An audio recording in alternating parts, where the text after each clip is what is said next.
Penn State football wraps up the non-conference season, while many other fall sports begin Big Ten play.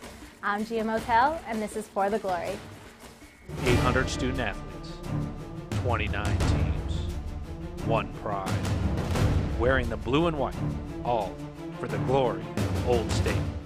This is your weekly roar on GoPSUSports.com.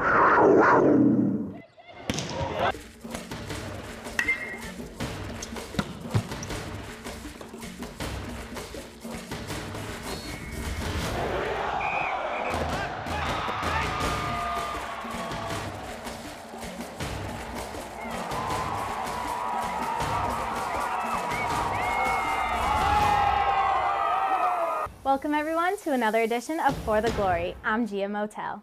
Saturday's matchup against Temple proved to be a harder contest than in recent history. However, the Nittany Lions responded with Evan Royster having a career day and Colin Wagner earning Big Ten Special Teams Player of the Week honors.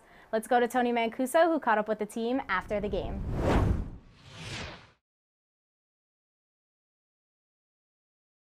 The Nittany Lions improved to 3-1 on Saturday afternoon with a gritty second-half effort in a 22-13 victory over Temple. Colin Wagner tied a program high with 5 field goals, and Evan Royster tallied a career-high 187 yards, but it was the Penn State defense that carried the load in the second half. Yeah, we definitely came out second half with something to prove. Yeah, we had a lot of energy flying around the ball and just having fun out there. Monty had a lot of big plays in the beginning of the second half that just woke us up, and we started to get excited and just started to play and fly around and make plays. Next up is a trip to Iowa City for the Big Ten opener. Listening to the post-game reaction inside the Penn State locker room, there is plenty of motivation after the last 2 meetings between the Hawkeyes and the Nittany Lions. I'm real pumped. Big Ten played where it's at, and Iowa's a huge one. I still have a bitter taste in my mouth about the last 2 years when they beat us, and I'm not happy about it. The Penn State offense will have its hands full with the nation's top statistical defense. It's a big week for the Nittany Lions. Stay tuned to the GoPSUSports.com football blog throughout the week for extensive coverage before we head on the road for Saturday's game at Iowa. Penn State will open its Big Ten season when the Nittany Lions travel to Iowa this Saturday. Kickoff is set for 8 p.m. Eastern and will be broadcasted primetime on ESPN. And remember to watch Coach Paterno's press conference on Tuesday live on GoPSUSports.com's All Access. The Penn State women's volleyball team split their Big Ten road trip this weekend at Illinois and Wisconsin. Kevin Fodinger has this report. Penn State women's volleyball opened Big Ten play in Champaign with a tough test against number 5 Illinois. The Fighting Illini prevailed in 5 sets, ending the Nittany Lions' Big Ten winning streak at 65 matches. Ariel Wilson hit .536 and paced the offense with 16 kills, while Blair Brown contributed 16 on a 151 mark. Penn State headed to Wisconsin on Sunday and rebounded quite nicely, sweeping the Badgers 25-15, 25-17, and 25-21. The Lions hit .355 in the match, with Blair Brown logging 14 kills and freshman Deja McClendon posting 12. Penn State upped its record to 11-2 on the year and 1-1 in the Big Ten. The team returns home this weekend for matches against Michigan State on Friday at 7 p.m. and Michigan on Saturday at 6 p.m. For GoPSUSports.com, I'm Kevin Fodinger.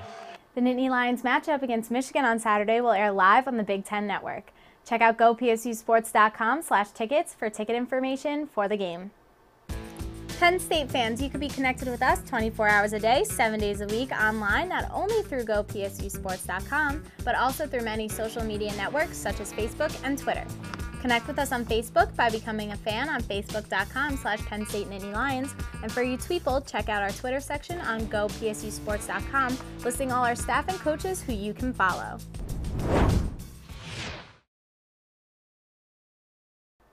The 14th ranked Penn State field hockey team split the weekend with a win over Indiana and a loss to Michigan. Let's go to Gabby Shirley, who covered the Nittany Lions win on Friday.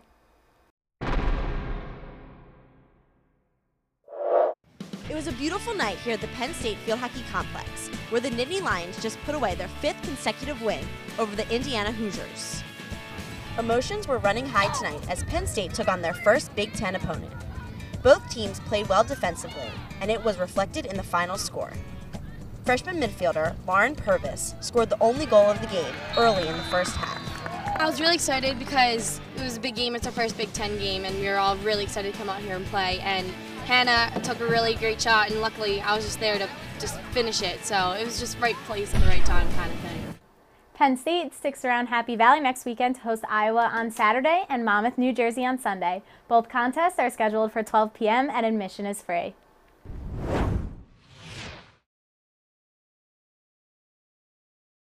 The Penn State women's soccer team earned its first shutout of the season with a 1-0 win over Michigan State on Sunday. Let's check in with Liz Olatunji, who got to meet up with the team after the game. I'm tremendously proud of our effort today and our effort all week. I think what the players did throughout the course of the week to get them prepared for this game definitely showed in today's match. And every one of these games is going to be this type of battle, and we've got to be prepared to go. Penn State travels to Columbus on Sunday for a 3 p.m. clash with Ohio State. The game will air live on the Big Ten Network. This week for GoPSUSports.com auctions, we feature game used football from this past Saturday's win over Temple. Bidding ends on Wednesday, but many other great items and experiences are available.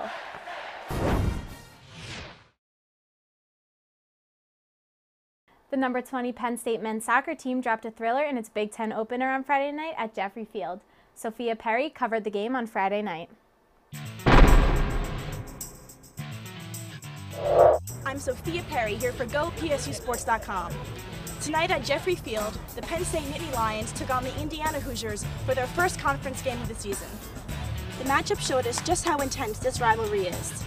Indiana came up with a quick goal at the start of the first half and continued to dominate the ball for most of the first half, putting as much pressure as they could on Penn State's main threats Corey Herzog and Matthias Baraga, up until about 5 minutes left into the half, when both found openings, allowing Herzog to assist Baraga in his second goal of the season, tying the score 1-1. Moments later, after a series of quick passes from Penn State, Herzog was able to net his 8th goal of the season, assisted by Matt Smallwood and Mackenzie Arment. With 49 seconds left into the game, Herzog launched another ball right into the net, but it was offsides. With 11 seconds left, Indiana was able to sink a goal right past Gross, making the final score Indiana 3, Penn State 2. Penn State will welcome St. Francis to Happy Valley on Wednesday night. Game time is scheduled for 7 p.m. and admission is free to all fans. Some other Penn State sports in action this past weekend. Cross country traveled to Minnesota on Saturday to the Roy Griak Invitational, with both squads placing 9th in the team standings.